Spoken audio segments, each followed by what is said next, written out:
My grandfather used to tell me scary stories every Saturday night when I was a kid. I looked forward to them every single week, and often leapt onto the couch and pestered him to start it already. The stories varied from being about haunted pirate ships that still splash about in the open sea hundreds of years later with no port in sight, to the old schoolhouses that were all shut down 50 years ago, after the mysterious disappearances of several children.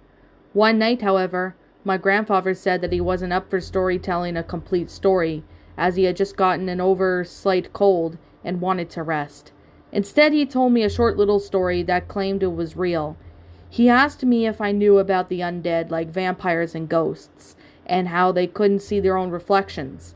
I nodded in agreement, having read about this piece of vampire folklore in Goosebumps looks more than I can books than I can remember. Well, he said, taking a seat on the couch and taking his eyeglasses off. There's actually a good reason for that, son.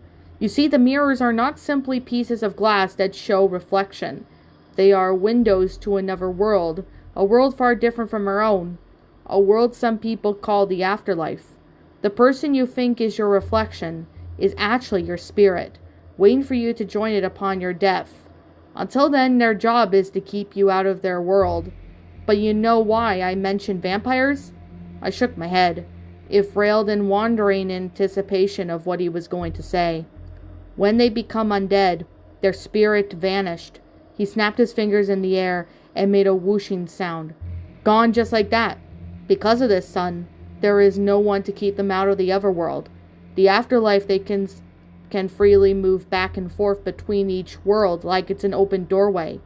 But truly scary thing is, you know how a vampire turns you into one by biting you? I nodded, becoming even more anxious and fearful. That isn't exactly true. What they really do is they go into another world, find your spirit, wait for it to move in front of a mirror, then kill it, he suddenly shouted, nearly making me jump off the couch. Then you become one of them. He leaned in trying to make me a sweet little bit more than he usually would, telling me these stories. So you have to wonder, are any of them on the side right now, looking for you? He grinned and told me to brush my teeth and go to bed, leaving me shakily heading upstairs. While I stood in the bathroom brushing my molars, I finished up and put my toothbrush down, inching closer to my reflection. Curious, I pressed my hand against it. Then it moved around, trying to trick my reflection into making the wrong movement. After a few seconds of doing this, I gave up, telling myself that even if Grandpa's story were true, no one would want my spirit anyway. I was just some random little kid who hadn't done anything wrong. Only moments later, however, my peripheral vision caught something in the mirror. It looked like a hand beginning to grip on the door frame. Just as I saw something beginning to lean in, I looked back at myself in the mirror. My reflection stared back at me, looking terrified, and blinked. What's up, my pretties? It's the Lion Queen here. I want to appreciate you all for tuning into this video, and I do appreciate you guys supporting my video by giving this video likes and stuff.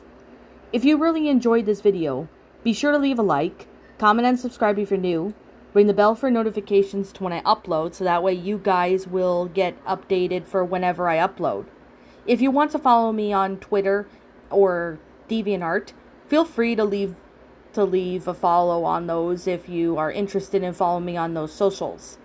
If you want to support my backup channel, known as Miss Dark Shigo, feel free to subscribe to it, as a link to that will also be in the About page section. And with that being said, and that being the case, thank you so much for watching, my pretties, and as always, please stay pretty.